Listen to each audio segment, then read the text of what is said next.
Practice set 2.2, question number 6, the last question. See here in the diagram, line, see, PR, you can see here, PR and QS are parallel. लक्ष द्या diagram कडे focus ठेवा. PR आणि QS हे दोन parallel आहेत. म्हणजे इथे बघा QS आणि PR हे पॅरलल आहेत. अजून एक इन्फॉर्मेशन आहे का, PR आहे ना, रे PR हा ह्या अँगलचा बायसेक्टर आहे. कुणाचा? BPQ चा बायसेक्टर आहे. म्हणजे हे दोन अँगल सेम येणार. अजून एक सांगितलं तुम्हाला, QS दिसतो का, QS हा PQC या पूर्ण अँगलचा बायसेक्टर आहे. हे बघा, हा जो आहे ना PR हा या अँगलचा बायसेक्टर आहे, QS या अँगलचा बायसेक्टर आहे. बायसेक्टरचा मीनिंग करतो, bisector means the ray which make two equal angles. दोन अँगल सेम करणं त्याला बायसेक्टर असं म्हणतात. ओके. आणि तुम्हाला काय प्रूव्ह करायचं सांगितलंय, ही लाईन AB आणि लाईन CD पॅरलल आहेत हे तुम्हाला प्रूव्ह करून दाखवायचं आहे. गिवन टू प्रूव्ह, हे तर टेक्स्टबुक मध्ये दिलेलेच आहे, तेच information given to prove. To prove म्हणजे जे तुम्हाला प्रूव्ह करायला सांगितलंय ते टू प्रूव्ह अशा प्रकारे आहे. Line AB, line C. आता कशा प्रकारे प्रूव्ह केलं बघा, एकदम सिंपल असं केलेलं आहे. स्टेटमेंट थोडीशी वाढलेली आहेत पण इझी टॉपिक बनवलाय बघा. ऐका, रे PR पॅरलल रे QS. सगळ्यात दिसतंय का, PR आणि QS पॅरलल आहे. ऑलरेडी इन्फॉर्मेशन दिली आहे म्हणून गिवन बघा.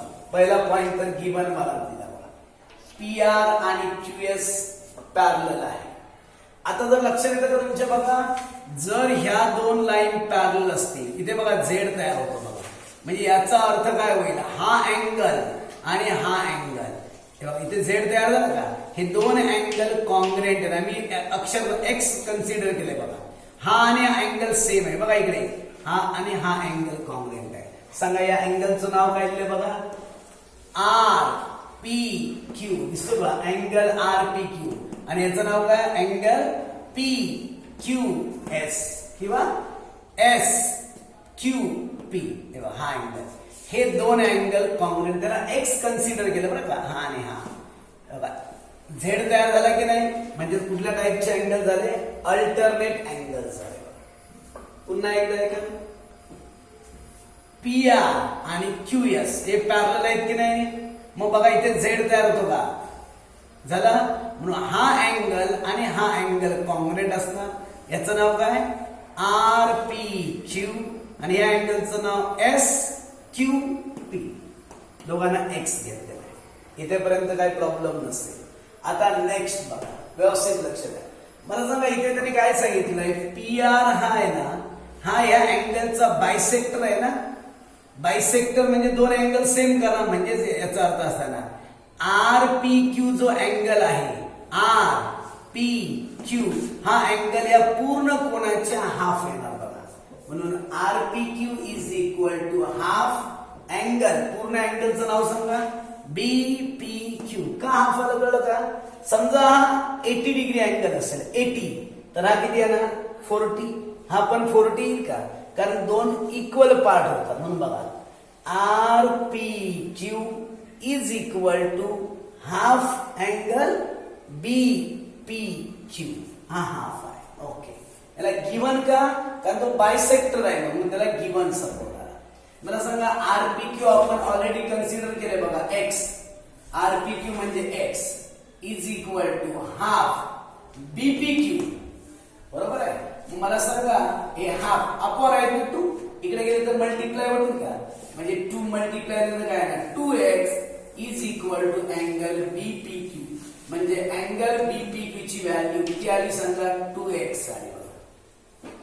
हे अपॉन 2 होते, इकडे गेल्यावर मल्टिप्लाय झाले. सेम तसंच इकडे बघा, हा जो अँगल आहे, हा अँगल कोणता सांगा, SQP.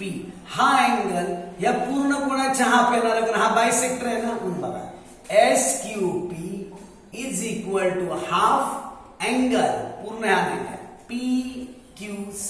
PQC याला पण सपोर्ट काय दिला? Given.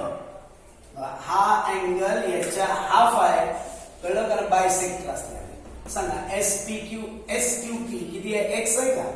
x is equal to half PQC. हे अपॉन 2 आहेत ना, इकडे गेलं तर मल्टिप्लाय होतील, म्हणजेच कोण येणार? 2x is equal to PQC. Number 5 आणि नंबर 8 मध्ये बघा, BPQ ची व्हॅल्यू 2x आली, PQC ची व्हॅल्यू पण किती आली? 2x आली का? म्हणजे याचा अर्थ काय झाला? हे दोन्ही अँगल सेम आले का? Angle BPQ congruent angle PQC from 5 आणि 8. आता तुम्ही चेक करता का BPQ कुठे आहे? चेक करा जरा. BPQ हा अँगल आणि दुसरा कुठं सांगितलंय?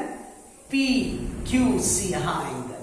बघा हे दोन अँगल तुम्ही इथे बघता का? झेड तयार झालेत का? मग हे अँगल अल्टरनेट अँगल्स आहेत का? आणि जर अल्टरनेट अँगल्स कॉन्ग्रुएंट असतील तर त्या दोन लाईन्स पॅरलल असतात. If the alternate angles are congruent then the two lines are parallel. त्यामुळे ह्या बघा, हा अँगल आणि हा अँगल कॉन्ग्रुएंट आहे, म्हणून AB आणि CD या दोन लाईन पॅरलल असणार आहे. बघा किती सिंपल आणि सोपं करून दिलंय. बघा पुन्हा एकदा लक्षात घ्या. इकडे बघा, PR आणि QS पॅरलल आहे, इथे गिवन आहे, आणि त्यामुळे हे दोन अँगल बघा, इथे बघा, इथे x दिलाय का? आणि इथे x दिलाय बघा. फक्त एवढेच हे दोन अँगल कॉन्ग्रुएंट करणं अल्टरनेट अँगल्स आहे. RPQ आणि याचं नाव SQP. दोघांना x कन्सिडर केलं. आता मला सांगा, RPQ आहे ना हा अँगल, हा कुणाच्या हाफ येणार? BPQ च्या हाफ येणार. बघा मग RPQ x आहे, हे 1/2 BPQ, हे अपॉन 2 इकडे गेल्यावर मल्टिप्लाय म्हणजे 2x is equal to angle BPQ. Same तसंच बघा, SQP हा जो अँगल आहे हा कुणाच्या हाफ आहे? सांगा. PQC च्या हाफ येणार, तर हा पण बायसेक्टर आहे म्हणून. मग SQP ला आपण अक्षर x कन्सिडर केलं, हाफ PQC, हे अपॉन 2 इकडे गेल्यावर मल्टिप्लाय होणार, म्हणजे PQC ची व्हॅल्यू पण 2x आली, BPQ ची व्हॅल्यू पण 2x आली, म्हणजे याचा अर्थ दोघांची व्हॅल्यू सेम आली. पण हे दोन्ही अँगल्स अल्टरनेट अँगल्स आहेत बघा. आणि if the alternate angles are congruent then the two lines are parallel. That's why line AB and line CD are parallel because alternate angle test. Okay.